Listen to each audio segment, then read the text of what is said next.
2013-র 5ই মে ঠিক কতজন নিহত হয়েছিল তার পরিসংখ্যান এখনো হয়নি। যেন এই পরিসংখ্যান না হতে পারে সেই ব্যবস্থা করেছে কাঁঠাল রানী ফ্যাসিস্ট হাসিনা এবং তার জল্লাদ বাহিনী। মানবাধিকার সংস্থা অধিকার একটা প্রাথমিক তালিকা করেছিল 61 জনের, যেই তালিকা হেফাজতে ইসলামী অধিকারকে হস্তান্তর করেছিল। সেই তালিকা নিয়ে কাজ করার অপরাধেই নন্দিত মানবাধিকার নেতা আদিলুর রহমান শুভ্রকে গ্রেপ্তার করা হয়। শুভ্র ভাইকে গুম বা হত্যা করার পরিকল্পনা থাকলেও আন্তর্জাতিক মানবাধিকার সংস্থার চাপে সেই পরিকল্পনা বাস্তবায়ন করতে পারেনি কাঁঠাল রানী। তবে মামলা দিয়ে ফাঁসিয়ে দিয়েছে শুভ্র ভাইকে। সেই মামলা চলছে, যে কোনো মুহূর্তে রায় দিয়ে জেলে ঢুকিয়ে দেবে আদিলুর রহমান শুভ্রকে। আমি 5ই মেতে নিহতের সংখ্যা নিয়ে একটা ভিডিও করেছিলাম বছর দেড়েক আগে। সেখানে আমি দেখিয়েছিলাম হাসিনার মিলিটারি সেক্রেটারি কিভাবে মৃতের সংখ্যা নিয়ে মিথ্যা বক্তব্য দিচ্ছে। আর তার পাশাপাশি 71-এর ঘাতক দালাল নির্মূল কমিটির গণতদন্ত কমিশনে কিভাবে খুঁজে পেয়েছে 39 জনের মৃত্যুর হিসাব।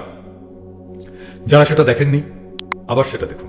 শেখ হাসিনার সামরিক সচিব হেফাজতের মিটিং এ এসে বলে কেউ মারা যায়। শোনেন সেই কথা।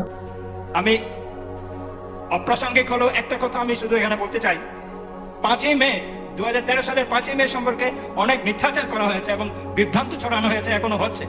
ওই দিন মাননীয় প্রধানমন্ত্রীর নির্দেশনা ছিল সুস্পষ্ট, আলেম ওলামা এবং কোমলমতি শিক্ষার্থীদের যেন কোনো রকম ক্ষতি না হয়।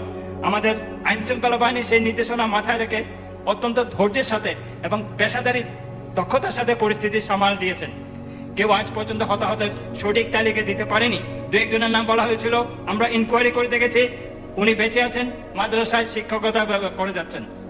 সব অপপ্রচারই ভুল এবং মিথ্যা বলে প্রমাণিত হয়েছে। তাই আমি বলবো, এসব মিথ্যাচার আপনারা বিভ্রান্ত হবেন না।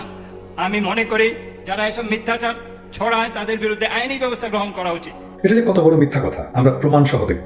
বাংলাদেশে থাকতেই আমি সংগ্রহ করেছিলাম 71-এর ঘাতক দালাল নির্মূল কমিটির মৌলবাদী ও সাম্প্রদায়িক সন্ত্রাসে গণতদন্ত কমিশনের 2 খণ্ডের রিপোর্ট, যার সদস্য সচিব ছিলেন শাহরিয়ার কবির, যাকে আমরা অনেকেই মুরগি কবির নামে চিনি। অন্য সদস্যরা কে কে ছিলেন জানেন? অধ্যাপক অজয় রায়, মুন্তাসির মামুন, শ্যামলী নাসরিন চৌধুরী, আবুল বারাকাত, তুরিন আফরোজ।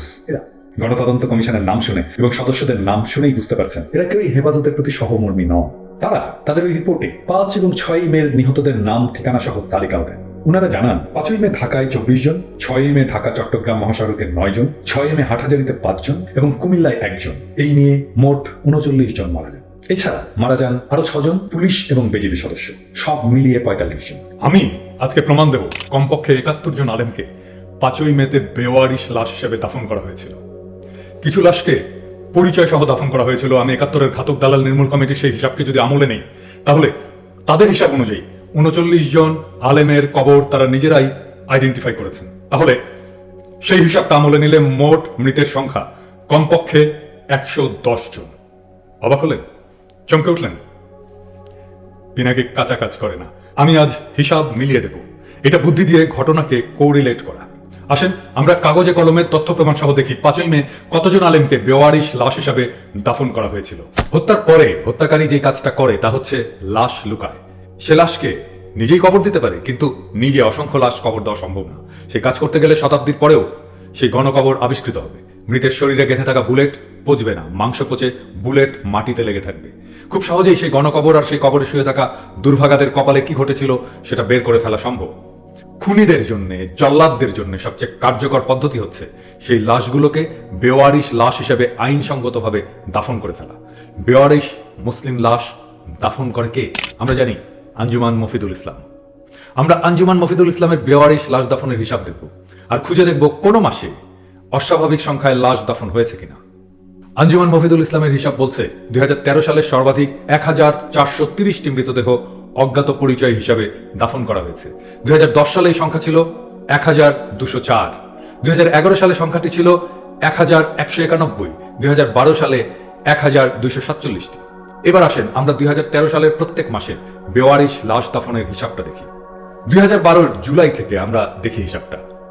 মাসে কতগুলো লাশ তারা দাফন করেছে? 113, 128, 110, 115, 145, 90, 92, 85, 99, 72, 88। এটাকে আমরা 11 দিয়ে ভাগ করলে হয় 103 জনের মতো। মানে 11 মাসে এক গড়ে 103 জনকে দাফন করা হয়েছে। শুধু মে মাসে দাফন করা হয়েছে কতজন? অবিশ্বাস্য সংখ্যায় 367 জন। অতিরিক্ত কতজন করেছে গড়ের চাইতে? 264 জন। সবচেয়ে বেশি লাশ দাফন হয়েছে নভেম্বরে, 145 জন। তার মানে সবচেয়ে বেশি যেই সংখ্যাটা তার চাইতে দাফনের সংখ্যা 222 জন বেশি। এইটা একটা নিউমেরিক্যাল ভ্যালু, মানে সংখ্যার হিসাবে অবশ্যই বেশি, আমরা খালি চোখে দেখতে পাচ্ছি, কিন্তু এটা স্ট্যাটিস্টিক্যালি সিগনিফিকেন্ট কিনা সেটা অ্যানালাইসিস ছাড়া নিশ্চিতভাবে বলা সম্ভব না। আমি এই কাজটা আজকে করে দেখাবো। এই কাজটা আপনিও করতে পারেন। এটাকে বলে আউটলায়ার আইডেন্টিফিকেশন, মানে যেই পয়েন্টগুলোতে অন্য ডেটাগুলোর সাথে, অন্য সংখ্যাগুলোর সাথে কোনোভাবেই মেলে না, এবং ওই ডেটা পয়েন্টটা বা ওই সংখ্যার পয়েন্টটা স্ট্যাটিস্টিক্যালি সিগনিফিকেন্টলি ডিফারেন্ট। আসেন আমরা সেটা খুঁজে দেখি। আমি আপনাদেরকে দেখাবো কিভাবে স্ট্যাটিস্টিক্যাল সিগনিফিকেন্সের ক্যালকুলেশনটা করতে হয়। তো এই যে এ কলাম দেখেন, এ কলামে হচ্ছে বছর, বি কলামে মাস, সি কলামে বেওয়ারিশ লাশ দাফনের সংখ্যা বসেছি। তো এই সংখ্যাগুলো গড় কত? গড় তো সিম্পল, সবগুলো যোগ দিয়ে ভাগ দিবেন। এটা হচ্ছে 105, হ্যাঁ, এটা হচ্ছে মিন, এই যে দেখেন এম 4 সেলে, হ্যাঁ, এম 4 সেলে। স্ট্যান্ডার্ড ডেভিয়েশন কত? 42, এম 3 সেলে। ফর্মুলাটা দেখেন, ফাংশন বারে উপরে, হ্যাঁ, স্ট্যান্ডার্ড ডেভিয়েশন ফর্মুলা দিয়ে কিভাবে বের করতে হয় স্ট্যান্ডার্ড ডেভিয়েশন। আচ্ছা, এইবার আমাদের আপার আর লোয়ার লিমিট বের করতে হবে, তাই না? আমরা আগে দেখছি তো স্ট্যান্ডার্ড ডেভিয়েশনের উপরের পার্টটা কতটুকু আর নিচে কতটুকু আছে, তাই না? তো স্ট্যান্ডার্ড ডেভিয়েশনের এটা গড়ের সাথে স্ট্যান্ডার্ড ডেভিয়েশনের যদি দ্বিগুণ যোগ করেন তাহলে এটা আপার লিমিট পাবেন, আর স্ট্যান্ডার্ড ডেভিয়েশনের দ্বিগুণ যদি বিয়োগ করেন তাহলে লোয়ার লিমিট পাবেন। হ্যাঁ, ওই যে আগের ছবিতে দেখছেন না, লাল রঙের উপরের দাগটা আর নিচের দাগটা। তাইলে আপার আর লোয়ার লিমিটের বাইরে যেটা, সেটাই হইতেছে আউটলায়ার। হ্যাঁ, আপার আর লোয়ার লিমিট এইটারও বাইরে যেটা, এটারও বাইরে, এটারও বাইরে, সেটা হইতেছে আউটলায়ার। আমি কন্ডিশনাল ফরম্যাটিং করে আউটলায়ার বের করবো। এটা সোজা আর কি, আমার জন্য সোজা। আমি ধরেন কন্ডিশনাল ফরম্যাটিং এ আমি রুল সেট করছি। রুল সেট করা যায় যে এম 5 সেলে যেই সংখ্যাটা আছে আর এম 6 সেলে যেই সংখ্যাটা আছে, এই দুইটার মধ্যে যেটা পড়বে সেটা লাল রং কইরা দেবেন, আর এর বাইরে যেটা সেটা সাদা রং থাকবে। এটা হচ্ছে কন্ডিশনাল ফরম্যাটিং, এইভাবে করছি আর কি। তো এটা দেখতে পারবেন, এই যে এটা কিভাবে দেখতে পারবেন, আমার ফর্মুলাটা ম্যানেজ রুলে গেলে, হ্যাঁ, এই যে দেখেন। তাহলে সাদা কোন কোন সেল, কোনটা? শুধু মে মাস 367 জনের মৃত্যু, এটা আউটলায়ার, একটাই মাত্র আউটলায়ার।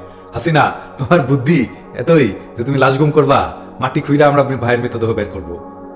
যেই লাশ তুমি গুম করছো সেই খুনের দায় তোমার বিচার হবে। তবে কয়জনের মৃত্যু হয়েছে? কমপক্ষে 367 মাইনাস মিন মানে গড় প্লাস স্ট্যান্ডার্ড ডেভিয়েশন আপার লিমিট, তাই না? আসে কত? 71 জন।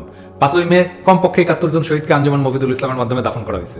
অকাট্য প্রমাণ দিলাম, দুনিয়ার কেউ নাই যে আমার এই হিসাবকে চ্যালেঞ্জ জানাইতে পারে। প্রত্যেক রক্তের ফোঁটার বদলা নেওয়া হবে হাসিনা, আর তোমার বাহিনী তৈরি থাকো, আমাদের ভাইরা আসবে, ওরা শহীদ, ওরা মরেনি, ওরা মৃত্যুঞ্জয়।